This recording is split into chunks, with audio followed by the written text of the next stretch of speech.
You take over 20,000 breaths a day, each one a quiet transaction with the world, an invisible exchange between your body and the air that surrounds you. But what's hidden inside those breaths? They don't just carry oxygen, they carry everything. Whispers of cities, dust from distant lands, microscopic fragments of plastic, metal, smoke, and time. For decades, we believed the brain was safe, a fortress, wrapped in fluid and protected by walls built from cells, more careful than any gatekeeper. But science now tells a gentler, more complicated story. Particles smaller than a red blood cell, molecules shaped like hormones, substances that drift silently through the bloodstream until they find a way in and begin to change things from the inside. This is not a horror story. It's a soft, unraveling science of attention, of awareness, of wonder. Because even as we learn how deeply the modern world touches us, we also learn how beautifully the brain can adapt, protect, and heal. So tonight, we begin where the invasion starts, with the air around you, and the first breath that carries the quiet invaders in. Chapter 1. The Quiet Invaders. You wake and breathe without noticing, but with each breath, invisible particles enter.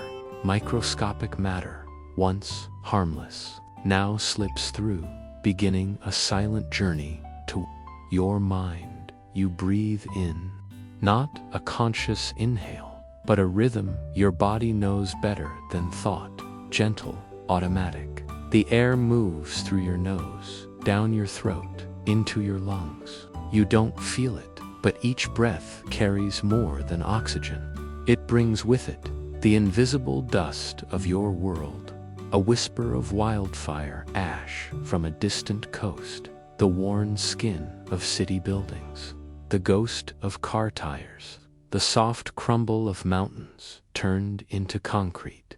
Particles too small to see, but not too small to matter. These are the quiet invaders. You don't see them floating in golden shafts of light, but they are there, nano-sized fragments of soot, heavy metals, and microscopic plastics.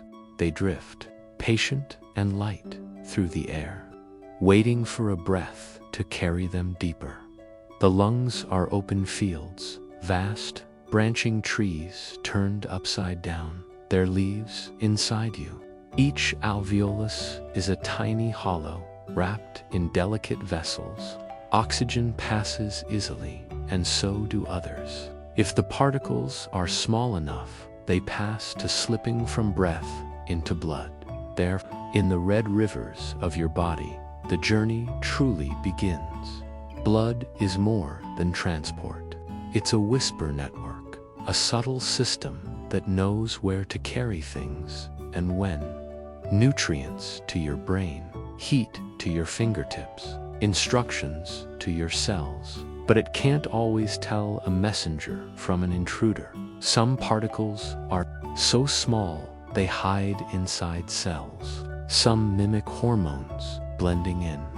Others travel freely, touching tissues they were never meant to touch. You don't feel it when this happens. There is no sting, no alarm, only the stillness of business as usual. While these invaders settle in, some stop in the lungs, others reach the heart, and the smallest, the ones finer than smoke, find their way toward your most protected place, the brain.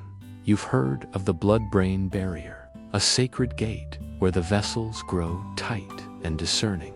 It is the brain's final defense, filtering what may enter, guarding against harm. But it is not perfect, not anymore. New research shows that ultrafine particles, those under 100 nanometers wide, can cross. They travel along nerves or pass directly through weakened barriers. The older you get, or the longer you're exposed, the the more doors begin to loosen. And so they come in quietly, settling in tissue like dust in a library. Not enough to notice right away, just enough to begin. The brain is an organ of whispers. Electricity flows not in jolts, but pulses. Chemicals drift from cell to cell like language. Even a tiny shift, the presence of a metal ion, the disturbance of a single receptor, can change the tone of a thought. You may not know why you forget a word, or why you wake tired, or why your mood changes like weather. But deep within, the quiet invaders may be rewriting your rhythm. This is not a tale of doom. It's a story of attention. Your body adapts. It responds. Immune cells try to clean up the mess. They reach out with tiny arms and absorb what they can. But even these defenders can become overwhelmed. They become confused, overactive. They begin to signal more than they should, and inflammation rises. This is the beginning of a deeper journey, the kind that does not happen overnight, but over years. What begins as a breath becomes a pattern. What begins as a speck becomes a trigger. Over time, the signals shift. Memory, emotion, clarity, all begin to soften just a little. Cities are louder than forests. Airplanes leave longer trails than bees. The world you move through is not the same as the one your ancestors knew. The air is fuller now, full of stories, full of particles, and yet within you, the brain remains soft, electrical, dreaming. It does not stop working. It only tries to make sense of what it receives. You live among signals, and sometimes those signals change shape. There are ways to lessen the load. Windows opened to trees, masks when the sky is heavy, choices, little ones, about what you buy, where you walk, how you breathe, and understanding. Even that alone begins to shift the pattern, because now you know. Each breath is more than air, and what happens next depends on where these quiet invaders go next, and whether they find the door already open. Next, how do particles cross into the most protected space of all? What lets them through? In the next chapter, you'll follow them to the blood-brain barrier itself and discover the keys they use to slip inside. Chapter 2. Crossing the barrier. Your brain is protected by a careful gate, but some particles have learned to knock or sneak past like whispers in the bloodstream, crossing the blood-brain barrier without permission. Your brain floats in silence, tucked inside the bone of your skull, cushioned by fluid and cradled in mystery. It is protected by something more than just the curve of your cranium. A barrier exists, an unseen gatekeeper, a quiet, selective shield. You may never notice it, but it's always there. The blood-brain barrier, not a wall, but a whispered thin sieve, made of cells, endothelial, tight-knit, and discerning. Its job is simple in concept, to guard the sanctuary of your brain.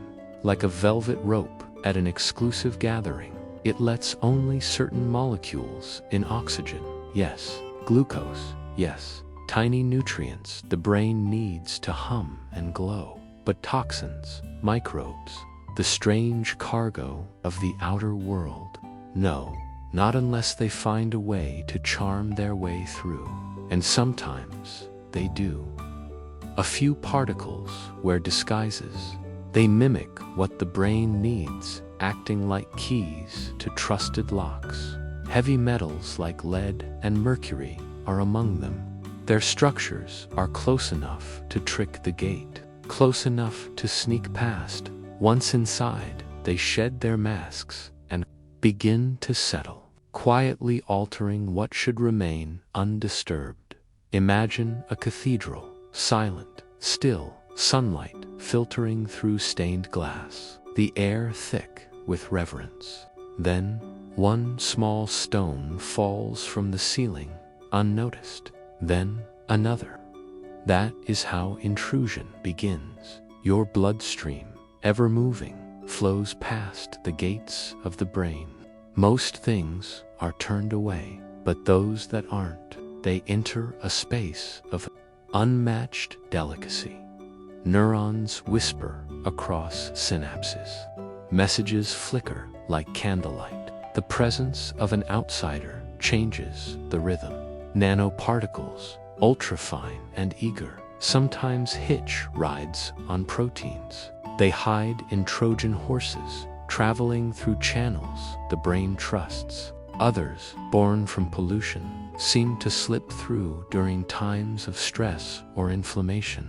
When the barrier relaxes just slightly, the tight junctions loosening like fingers unclasping in exhaustion. Once across, the particles may settle in regions of the brain responsible for memory, emotion, movement, the hippocampus, the amygdala, places where thought becomes feeling, where recall becomes identity. Not all trespassers cause harm immediately. Some sit in silence. Some stir the immune system into gentle alarm, releasing waves of microglial response, the brain's quiet janitors, cleaning and sweeping, sometimes overreacting and inflaming instead. The blood-brain barrier is old, evolved, over millions of years, but human invention moves faster than evolution. The molecules we create, synthetic, strange, aren't always recognized. The barrier falters, misjudges, allows in what was never meant to arrive. There is beauty in the design, the way cells tighten together, zipper-like, to protect thought, the way astrocytes, star-shaped and glowing under microscopes, wrap blood vessels like lace. But no system is flawless. And in the dance between protection and permeability, some particles find their rhythm. You might wonder how we know.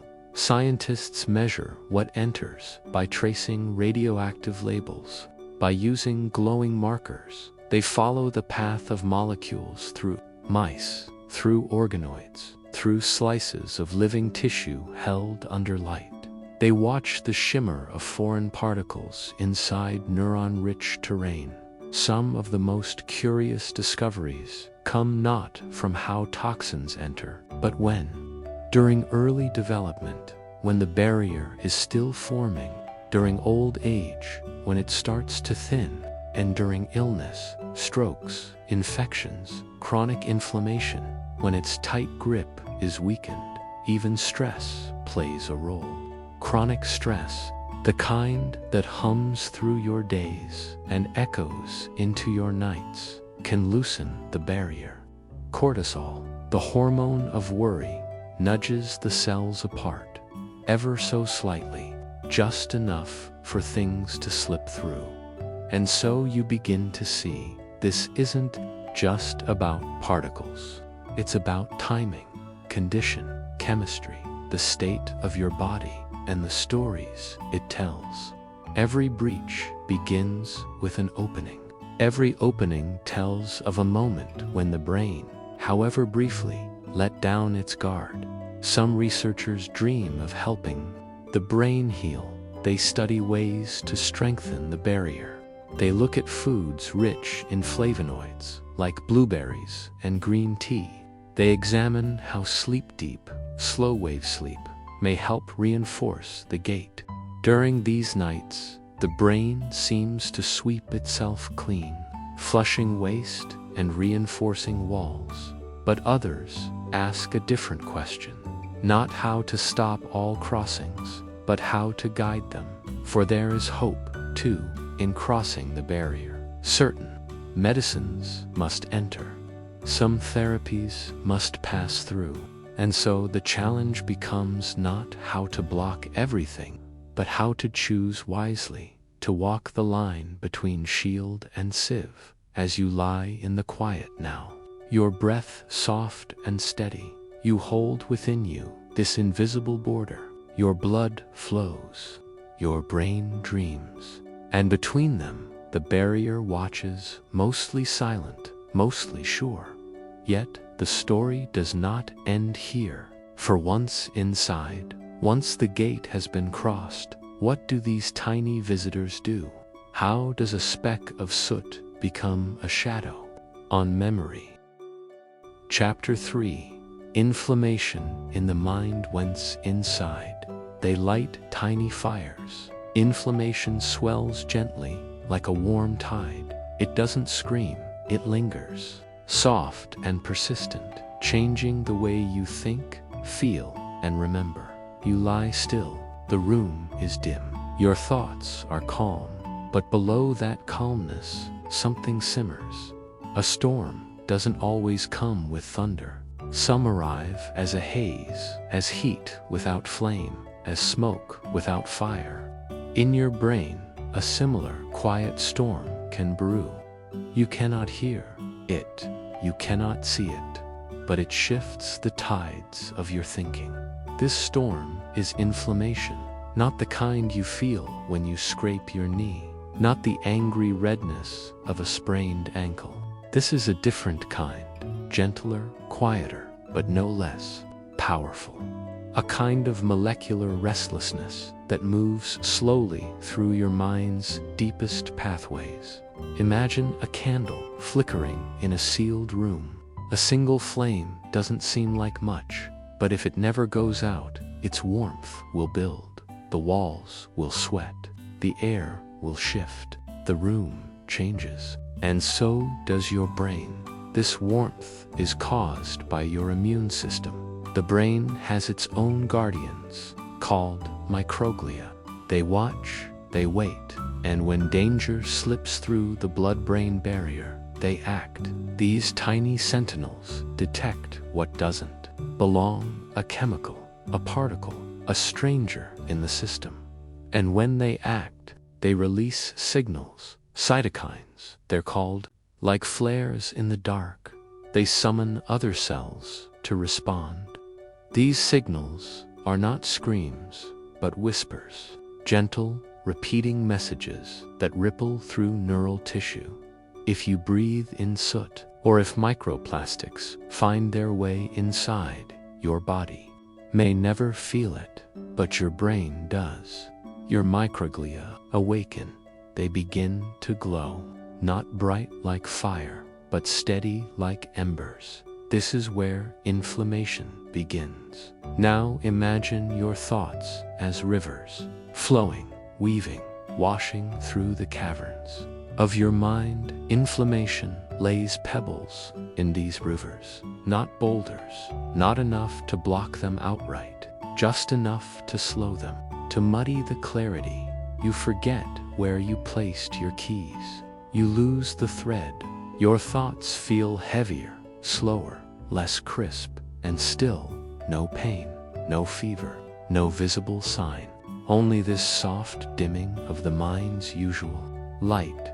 This is what scientists are beginning to understand, that chronic, low-level inflammation can change how we think, how we feel, and even who we are. In some studies, researchers placed small samples of air pollution into controlled environments. The results showed a rise in inflammation in brain tissue, not destructive, not dramatic, but present, measurable, whispering. In people exposed over years, a pattern emerges. A fog of forgetfulness, shifts in mood, a tendency toward sadness or irritability that once had no name. You may not notice it at first. It doesn't come with fanfare, but the fog gathers, like mist rolling in over a still lake. It wraps around the neurons, softening their edges. Inflammation can even affect the balance of neurotransmitters. These are your brain's messengers, its chemical words. When the signals of immune distress mingle with these messengers, confusion begins. Messages get lost, emotions flare unexpectedly. The brain becomes, in a word, unquiet, and it isn't just emotion. Memory lives here too. Inflammation touches the hippocampus, that gentle seahorse-shaped organ deep in your brain.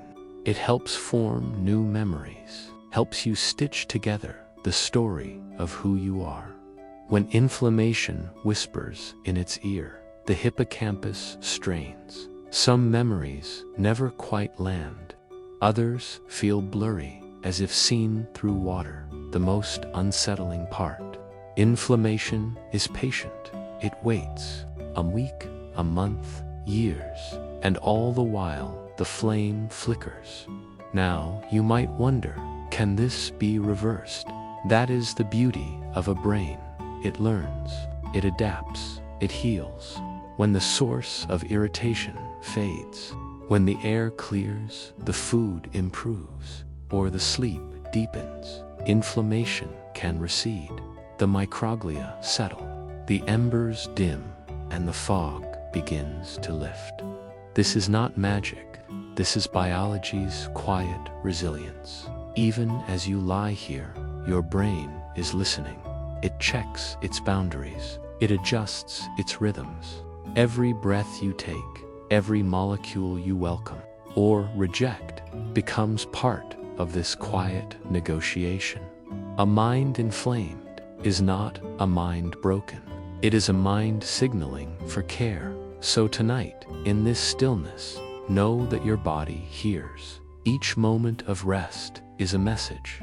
Each breath is a balm. And somewhere deep within, the fires cool. But what if those fires are never given a chance to fade? What happens when inflammation becomes the new normal? In the next chapter, we step deeper into the mind, into the rhythms of sleep, and how even dreams can be disturbed by this quiet unrest. Chapter 4. The disrupted symphony. Your thoughts are music, interrupting notes mid-air, leaving memory tangled, emotion blurred. You are music. Every thought you have, every flicker of emotion, is part of a slow, layered concert inside your brain. It begins not with sound, but with the soft pulse of electricity, small, of a billion players. Some play the low hum of breath, others the fluttering high tones of memory. Your fear is a tremble on the strings, your joy a shimmering bell. This is your neural symphony, and it plays constantly. Even when you sleep, the music never stops. Dreams drift on gentle arpeggios. Rest is written in rests and sustained tones. But what happens when something slips into the concert hall? Not an audience member, but a disruptor, an intruder who doesn't just sit. Heavy metals, invisible gases, they don't enter shouting, they whisper. They find their way into your brain, and the rhythm begins to shift. The violins of attention lose their pitch. Signals that once soared cleanly between neurons begin to sputter, distorted like a radio lost in fog. This is neurotoxicity, a quiet word, but not a gentle one. It means the chemicals you inhale, ingest, or absorb can interrupt the natural flow of your mental music. Consider lead. It is not new, not exotic. It mimics calcium, a mineral that neurons rely on to speak. The result: the rhythm is tricked. Your cells open their gates, inviting the imposter in. And once inside, the music falters. Children are especially vulnerable. Enters, the damage echoes louder. It can muffle language, slow learning, cloud the bright tones of curiosity. But it isn't just lead. They interfere with the tuning of your neurotransmitters, those tiny messengers that make sure thought travels clearly. One of the key instruments disrupted is glutamate. Glutamate is like a sharp violin, fast, bright, essential. Brain, learn, adapt, and form memory. But when toxins flood the stage, glutamate grows too loud. This overstimulation becomes chaos. Cells fire too often, too fiercely. Some begin to burn out quietly, and the rhythm breaks. This is not a dramatic collapse. But you may find yourself forgetting names you once knew, misplacing thoughts mid-sentence. A sense that the music in your head has lost some of its harmony. Scientists call this cognitive decline, but in your inner world, it feels more like static. It is good at adjusting. It rewires, reroutes, tries new harmonies, but constant interference takes its toll. Because the brain also learns. When toxins leave, some rhythms return. This is neuroplasticity, your brain's gentle way of healing, of rewriting broken scores, but only if the disruptors are removed, only if the environment calms, only if the symphony is given space again to breathe. And so you come to rest again tonight, listening inward, own thoughts, feeling the soft repairs, the slow retuning, and wondering, perhaps gently, what happens when this symphony begins in the earliest years of life, before memory is even born, when the music is just learning to play its very first notes. Chapter 5. A child's open gate. The younger the mind, the more porous its shield.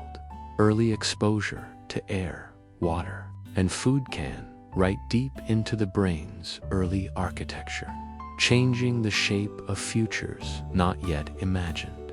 You imagine a child asleep in a quiet room. Their breath is light, their dreams perhaps just beginning to form. Around them, the world hums, invisibly particles in the air, droplets in water, fragments too small to see, and the child, so open, so absorbent, takes them in without knowing.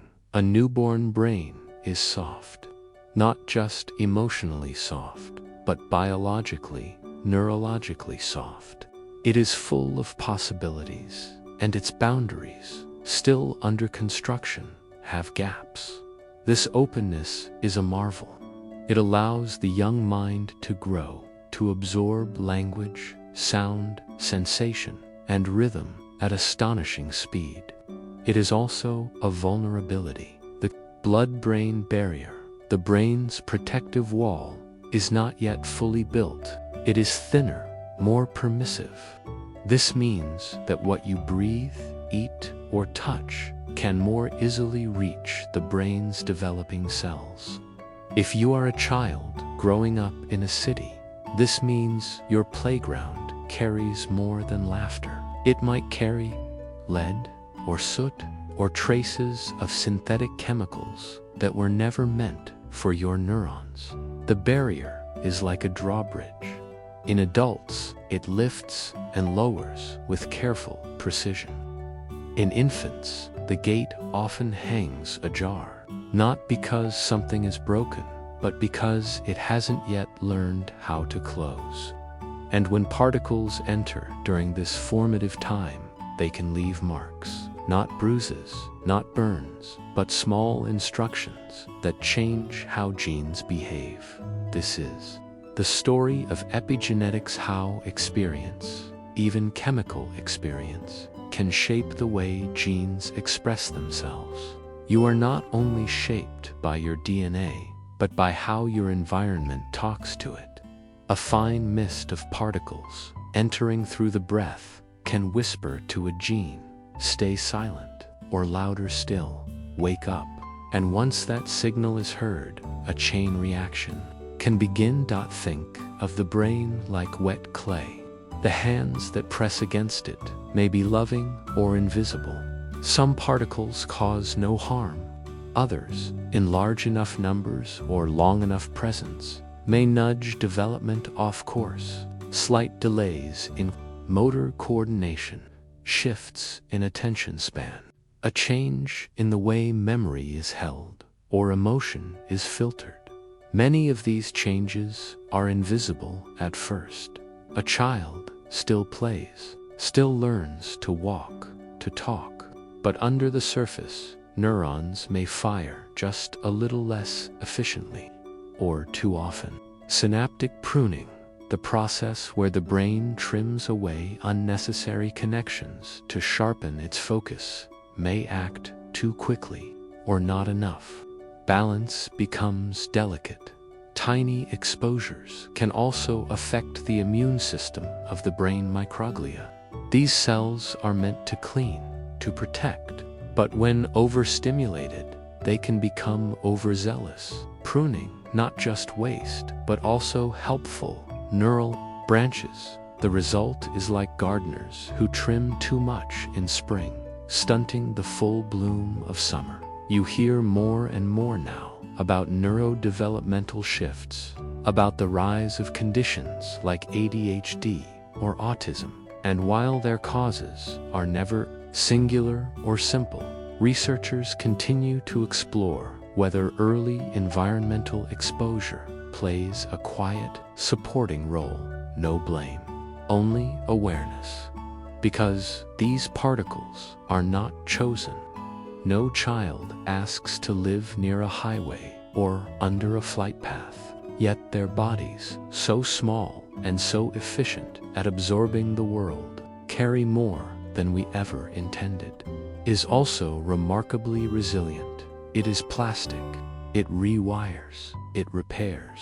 Given time, nourishment, love, and cleaner air, the very changes that began may soften, adapt, or even undo themselves. The gate, once built fully, begins to regulate better. The body learns, support matters. A parent's voice, warm food, consistent sleep, fresh outdoor air, when possibly Chuan plays a role in calming the stress the brain might otherwise carry silently. In one study, children living in highly polluted environments, but surrounded by green space and strong family support, showed fewer signs of neurological disruption. Nature, nurture, and care all weave a safety net. You begin to see the human body not just as vulnerable, but responsive. You see that risk is not destiny, and protection is not just about shielding, but guiding. There are policies now, new regulations, filters, and screens in school playgrounds. Cities testing air more carefully. Doctors noting exposure histories during pediatric visits. Science, too, is building a shield. And each step, though slow, means fewer particles entering young bloodstreams unnoticed. Still, the questions linger. What does a childhood shaped by invisible exposure mean for adulthood? Can subtle neural shifts ripple outward into how someone thinks, reacts, feels, and perhaps more deeply, how do we restore what was never seen being taken? The answers aren't final, but they begin with seeing, with knowing that the child breathing tonight is part of a greater conversation, one between biology, chemistry, memory, and time. And as the child dreams, quiet under the moon, the next chapter of their brain unfolds silently. What happens, you may wonder, when the air they breathe carries plastic instead of pollen?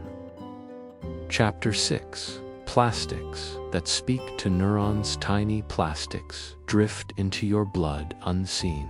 Some mimic hormones, some leak chemicals, some slip into the brain and sit silently, whispering false signals into your synapses. You sit still, your breath is slow. You do not know that a particle smaller than a grain of sand has entered you. You did not feel it pass your lips, ride your tongue, or drift down your throat. It came with the food you trust, or the water that felt clean, or the air that kissed your skin. It is made of plastic, but you cannot see it, and you cannot feel it. It is a microplastic, and it has already begun its quiet work.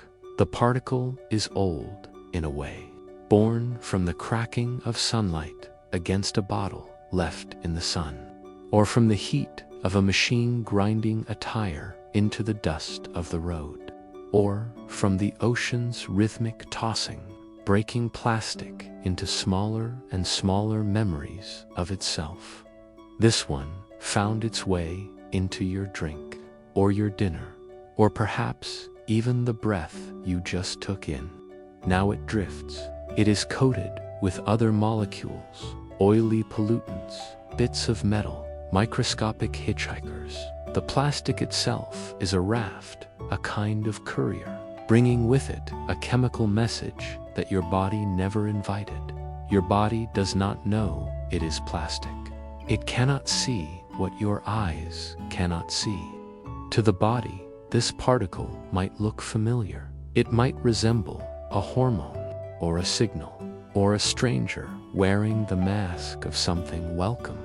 This is the trick of endocrine disruption, where fake messages mimic real ones. The particle might carry bisphenol A or phthalates, or other names whispered only in scientific labs. But to your body, these are not names, they are messages. And the message says, change. Change the way your cells talk to each other. Change how your brain tells your body to grow, to feel, to sleep. Change your appetite. Change your memory. Change what you become. You do not feel the change. It is not a thunderstorm. It is a fog, a subtle shift in the rhythm of your internal music. Your neurons, once humming with harmony, begin to miss a beat. The plastic does not attack them. It sings softly, in the wrong key, in the folds of your brain, especially where memory is born.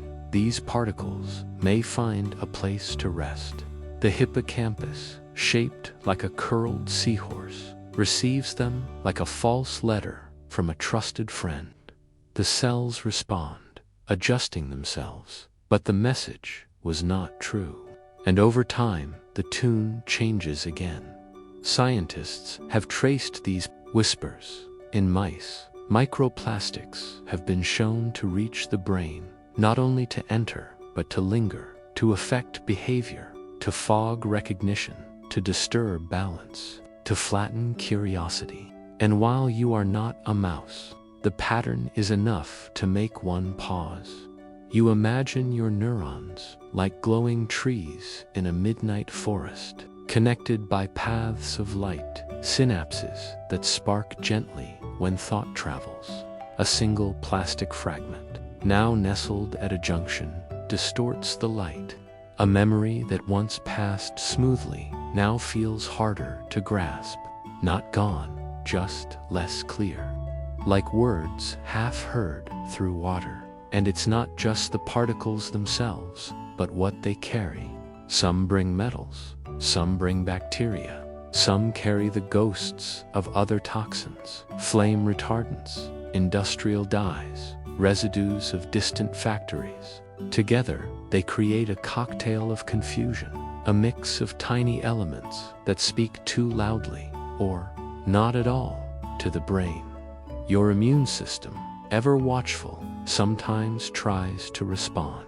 It sends a gentle inflammation, a signal that something is not right. But in the brain, inflammation is not loud. It is a shimmer, a haze, a veil pulled between thoughts. With time, it can become a habit, the immune system staying on too long, tiring the neurons it hoped to protect. Plastic is not alive, but it influences the living. The particles do not think, but they can affect thought. And perhaps the most unsettling part is that they do not stop. Microplastics are persistent. They do not dissolve like sugar. They remain silent and slow, inside the very places that shape who you are. You may ask, how many? Scientists are still counting. Some say we may consume a credit card's worth of plastic each week. Others say more. The numbers vary, but the pattern is clear. The smaller the plastic, the deeper it goes. The quieter the message, the harder it is to detect. The more persistent the whisper, the more the brain begins to bend toward it. Still, your brain is not helpless. It is adaptive, resilient, full of pathways and backup plans. It repairs. But like any symphony, it can be thrown off if the wrong instruments keep playing out of tune. So we begin to ask, where do these plastics go in the mind? Do they stay forever, or do they pass? Can we train the body to forget their voice? Can we build new rhythms around their interference? Already, scientists are searching for answers. They study blood and brain tissue, behavior and biochemistry. They ask how early exposure shapes a lifetime. They wonder what silence feels like to a brain filled with signals it did not request. And as you lie there, thinking softly, you realize the question is not just about plastics. It's about communication, about signals and noise, about what gets through and what shouldn't. Which brings us to the next question, a deeper one. What happens when particles carry emotion too? When pollution changes not only memory, but mood. When the brain begins to feel different, not from life, but from chemistry. You drift gently now, curious but calm. A single neuron flickers in the dark. Just beyond that flicker, a feeling rises that does not belong to you. Chapter 7. Sleep. Interrupted sleep repairs the brain. But what if it can't? We drift into how light, pollution, and chemicals disrupt melatonin's careful timing, leaving your dreams restless, your rest incomplete every night as darkness folds itself around the earth. Your body begins its ancient ritual. Your breathing slows, temperature drops, and deep within, the pineal gland, a quiet structure nestled in your brain's center, whispers a signal of sleep. Melatonin, this gentle hormone, is like night's lullaby, rising with the dusk, helping your mind let go of the day. But what if the song is never sung? Or worse, drowned out by noise you cannot see?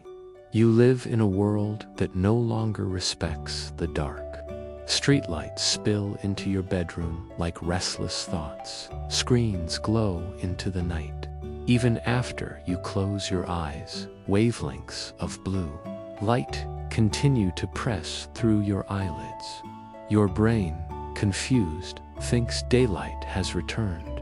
Melatonin hesitates, and the gate to sleep stays partially closed. Your circadian rhythm, your body's internal clock, depends on light and darkness to stay in sync. It's a rhythm written in your cells, in the way your genes express themselves, and in how your hormones rise and fall. Blue light from your phone, your television, your city, outside all of it, plays tricks on that rhythm, making it stutter, skip, or drift out of tune. And sleep becomes harder to find. Yet light is not the only thief of night. The very air you breathe can scatter sleep like wind across a still lake. Air pollution, rich in ultrafine particles and nitrogen dioxide, inflames your nasal passages. It tightens your breathing. Your body, even in rest, senses a subtle threat. Microinflammation nudges the brain into alertness, keeping your sleep light, shallow, fragmented. Studies show that people who live in polluted areas take longer to fall asleep. They wake more often. Their sleep, like a dream broken into puzzle pieces, never feels whole. Then there are the silent chemicals endocrine disruptors found in plastics, pesticides, personal care products. These chemicals mimic or block hormones. Some of them trick your brain into thinking it's daytime. Others suppress melatonin production altogether. They sneak into your bloodstream, past your blood-brain barrier, and change the way your body understands time. So you lie there, eyes closed but restless. Your body wants to descend into deep sleep, the phase when your brain clears debris, repairs synapses, and strengthens memories. But the descent is shaky, interrupted. You hover in lighter phases instead. Dreams come but flicker away. You wake not quite remembering, not quite refreshed. When sleep is interrupted like this, the effects build slowly, almost invisibly. One night doesn't matter much, but over weeks, months, years, the brain begins to wear down. Memory grows softer around the edges. Focus narrows. Mood shifts like weather. The emotional regulation that sleep once brought becomes harder to reach. Even melatonin, your inner lantern, changes. With chronic light exposure or pollution, the pineal gland may produce less of it overall. Night feels less like night. The line between wakefulness and rest becomes blurred. Your dreams may shift to sleep architecture. The delicate pattern of sleep stages can be altered by toxins and light. REM sleep, where dreams often bloom, may become shorter or delayed. Some dreams lose their vividness, while others become more chaotic as if the brain is trying to process too much with too little rest. Yet even in this disrupted state, your body does not give up. It adapts in small, imperfect ways. The circadian rhythm tries to adjust. The brain rewires slightly, looking for a path back to balance. Melatonin may try to surge earlier or later. The body is always listening, always learning. So you dim your lights, you breathe deeper, you shift your habits. Maybe you unplug an hour earlier. Maybe you bring softness back to your night curtains that close tight, routines that wind down slowly, scents that calm the nervous system. You can still reclaim the dark, because sleep is not just absence, it is presence of repair, of memory, of cellular healing. Sleep, at its core, is an act of return to rhythm, to stillness, to yourself. And if toxins, light, and noise have disrupted that path, you can begin again, one dusk at a time. You lie down tonight with that gentle knowing. The brain is plastic. The body remembers. And even a single night of deep, uninterrupted rest is a signal. The symphony may be disordered, but the instruments are still here, waiting for a conductor, waiting for silence, waiting for dark. And in that darkness, what else might the brain reveal? Chapter 8. Metal memories lead, mercury, and their quiet cousins. They bind to neurons like anchors to thought over time. They soften clarity, and memory loses its way back home. You wake in the morning, your breath slow, the world still heavy with sleep. Your body rises instinctively, a system of motion that remembers its rhythms. You reach for thoughts, for names, for something familiar in the haze. Sometimes it comes slowly. Sometimes it slips away. Memory is not just a box. Inside you, it is a web, delicate, shimmering, alive.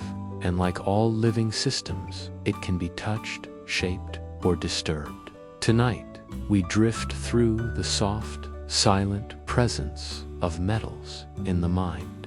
Not the strong steel of bridges or the shine of coins. No, these are quieter, more elusive, tiny traces of lead, wisps of mercury, invisible but deeply influential.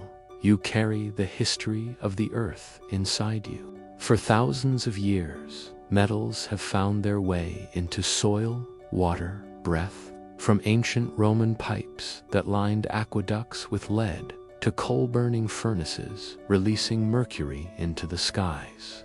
The world has always whispered metals back into the human body, and your brain, delicate, electric, listens. Lead doesn't belong in your bloodstream. It mimics calcium, a key communicator in neurons. Like a clever imposter, lead slips through the blood-brain barrier, disguised in familiar clothing. It nests inside cells, disrupts signals, and stays. Its presence is quiet but stubborn.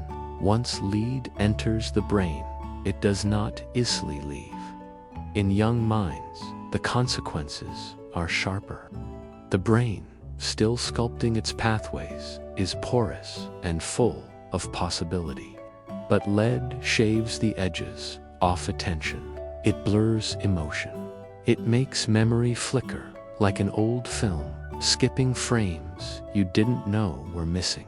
Mercury, too, wears a mask. It travels as methylmercury, a version absorbed from fish, from air, from long-chained contamination. Mercury prefers the fatty layers of the brain, slipping into the myelin sheaths that insulate your neurons. Like static in a cable, mercury scrambles the signal, making thoughts crackle, moods dip, and focus wander. The disruption is not always dramatic. You might forget where you placed your keys, or lose your train of thought mid-sentence. These are the gentle fingerprints of metals that have settled where they should not be. Imagine your brain as a river of light, signals flowing in streams and currents. Now imagine small stones dropped in the water. Each metal particle creates ripples. The river is still moving, still glowing, but the pattern shifts. Thoughts that were once fluid become fragmented. Connections once strong become hesitant. But the body tries, always. You carry proteins called metallothioneins, your internal cleanup crew. They bind to excess metals and try to escort them out. Your liver joins the effort. Your kidneys filter and expel. But these systems are not perfect. Over time, metals can outstay their welcome. They accumulate, layering slowly in tissue, settling into synapses like dust on piano keys. And yet, you adapt. The brain is plastic, not like bottles or bags, but in its deep ability to mold and rewire. Even as metals interfere, the brain reroutes. It seeks detours. It strengthens alternative paths. Some memories fade, but others bloom anew. Scientists peer into this invisible world with careful tools, hair samples, blood tests. They watch as lead dems activity in the prefrontal cortex, the part of you that plans, focuses, and makes sense of the future. They trace Mercury's path through gray matter, noting changes in mood and cognition. The data hums, a quiet warning.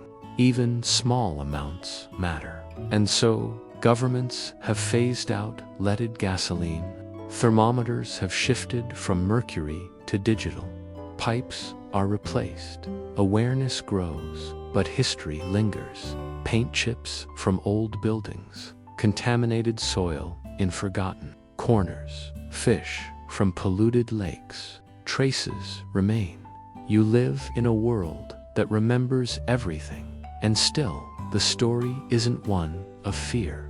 It is one of understanding. of knowing what enters your body and how it shapes your mind, of gentle vigilance, washing hands, choosing safer fish, removing old paint, of listening to your body's quiet signals. You are not fragile. You are aware, and awareness brings resilience. Perhaps you've never felt the weight of metals in your mind, or perhaps you have in scattered focus, in forgotten words. But tonight, you simply breathe. You give your brain the stillness it craves. You imagine each neuron as a firefly, flickering, connecting, glowing despite the dark, and just before sleep takes you, you wonder if the brain can remember so much, even through disruption. What else might it hold beneath the surface? Chapter 9. The mind that burns. Chronic exposure leaves a mark, not a wound, but a glowing ember. You feel it in mood swings, fog, and fatigue, the slow simmer of a brain on edge. You rest your head, but the silence is not quiet. Beneath the hush of night, something flickers. It is not loud, it is not sharp, but it burns, soft and low, like the embers that glow long after the fire has died. Inside your brain, a similar flame smolders. It does not scorch, it does not scream, yet it lingers, hidden beneath your thoughts, woven through your emotions, nudging your memories ever so gently out of focus. This is not a burn you can see. It is inflammation, the quiet kind, chronic, persistent, invisible. Your immune system is your body's sentinel. When it sees danger, it acts. A cut, an infection, a splinter, and white blood cells rally, swelling the site, warming the skin, releasing a healing storm, dialed down and stretched thin. Not a hurricane, but a long gray drizzle. Not a battle, but a whispering unease.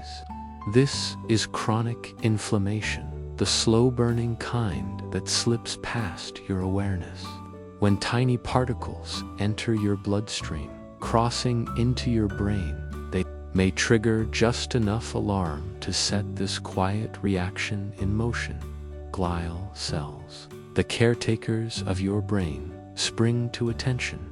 They are like gardeners, pruning synapses, cleaning debris, supporting neurons. But when they're overactivated, they forget their gentleness. The brain becomes slightly swollen, slightly out of tune. The effects are subtle at first.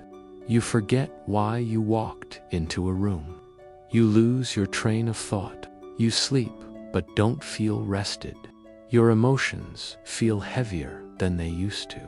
You might cry at something small or feel indifferent to something big. These are the soft signs, the echoes of neural inflammation. Mood and memory are especially vulnerable. The hippocampus, your memory's hearth, is sensitive to inflammation. So is the prefrontal cortex, your wise advisor, the part of your mind that plans, focuses, and says no when needed.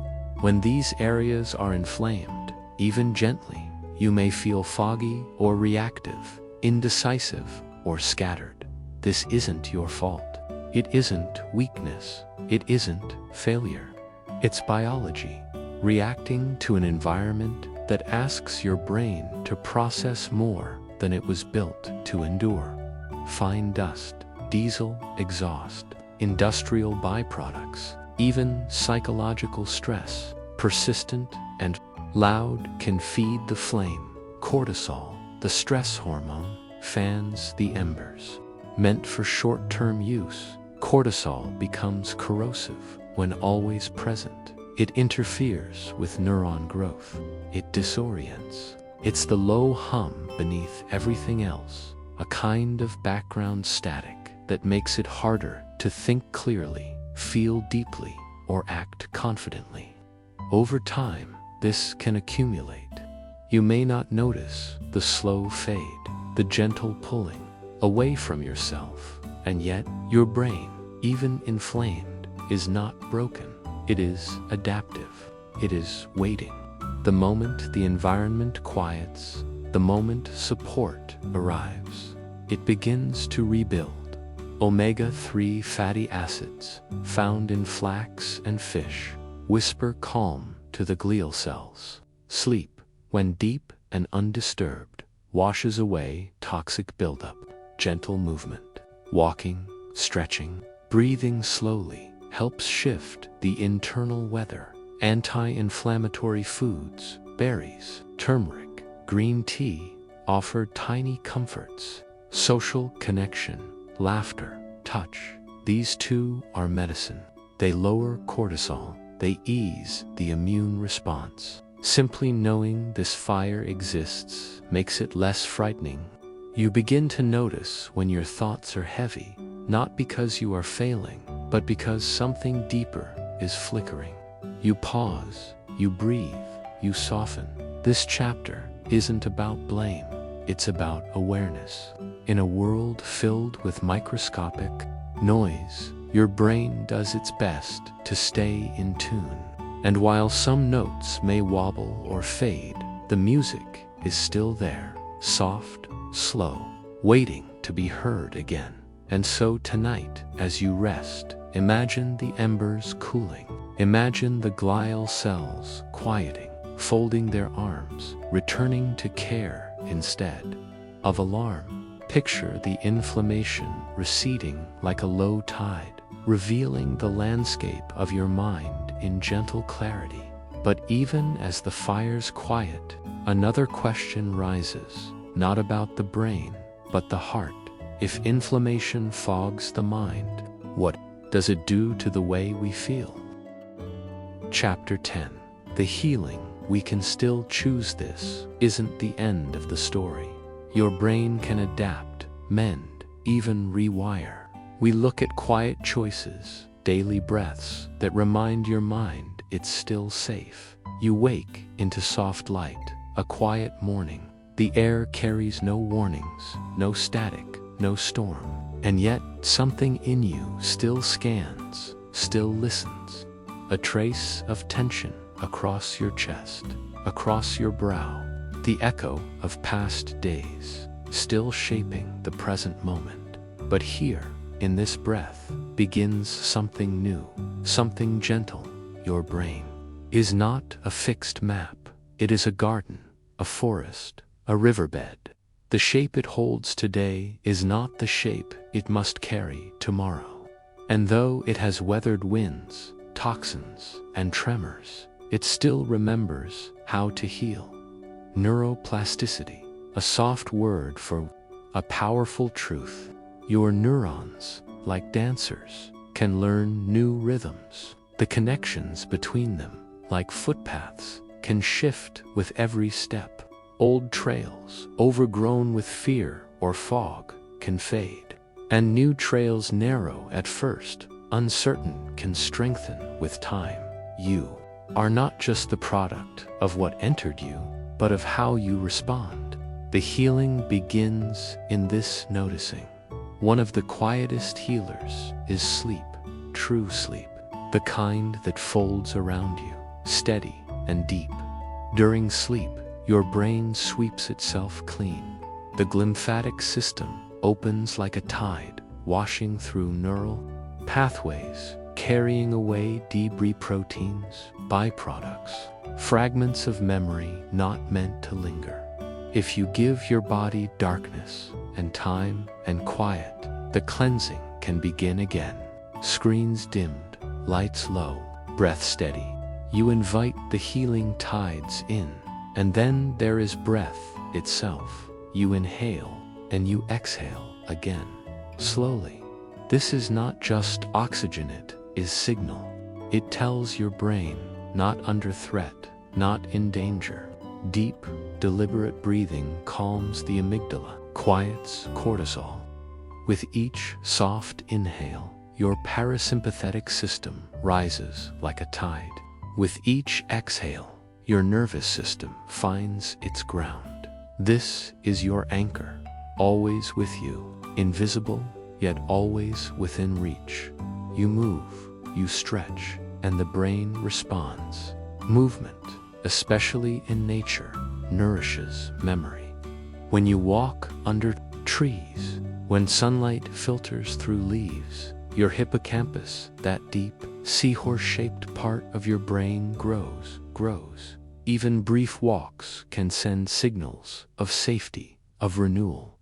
It is not escape, it is a return to rhythm, to breath, to balance, and food. What enters your mouth is not just fuel, it is information.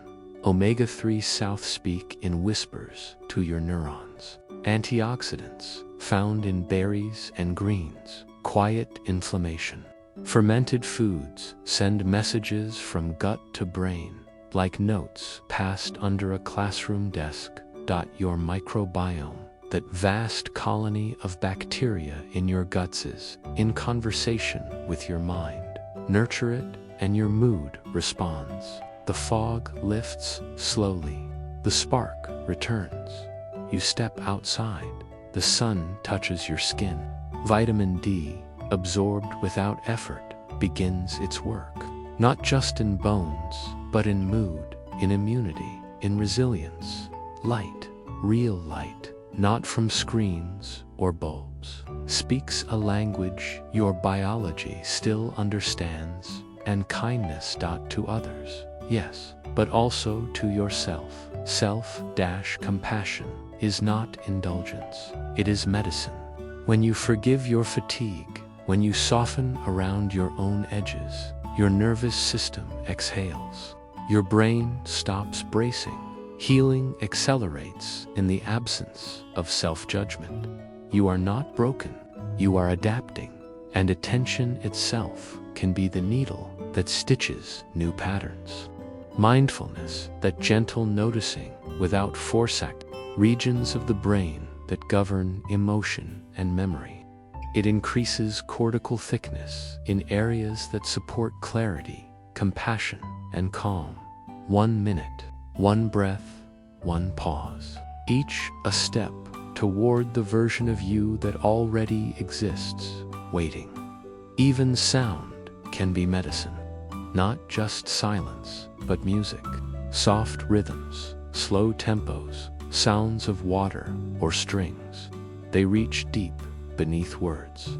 They remind the nervous system of lullabies, of rain, of heartbeat. They coax the mind from edge to center and story to tell your own. To rewrite it gently. You are not only what happened to you, you are what you name, what you hold with tenderness, what you let go. The brain listens to the words you repeat. Speak to it gently. And connection. A voice on the phone, a hand on your shoulder. Laughter, even quiet laughter, stirs oxytocin, the social hormone, the hormone of belonging. And belonging is healing.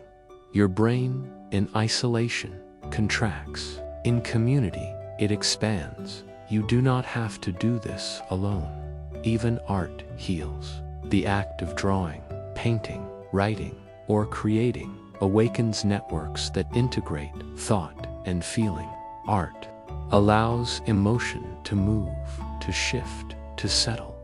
This is how trauma softens. This is how memory reshapes. And so, healing is not a cure, it is a practice, a choosing, a turning again and again toward stillness, toward rhythm, toward care. You do not need to be perfect. You only need to be willing. The future your brain lives into is shaped softly by what you do now, and now, and now. Even this moment, held in stillness, is an invitation to repair. Because your brain remembers more than harm. It remembers the way home, and in that remembering, a final question resides, one that leads us gently into the closing of this journey. What does it truly mean to protect? You have wandered through the hidden corridors of your mind, seen particles that slip through silence, heard the soft static of chemical confusion. felt the warmth of invisible fires that glow too long. But you are not powerless. Every breath you take now is different, not just a rhythm of lungs, but a quiet reminder that awareness is healing, that curiosity is medicine. Your brain, this soft and sparking organ, learns, forgets, repairs, remembers.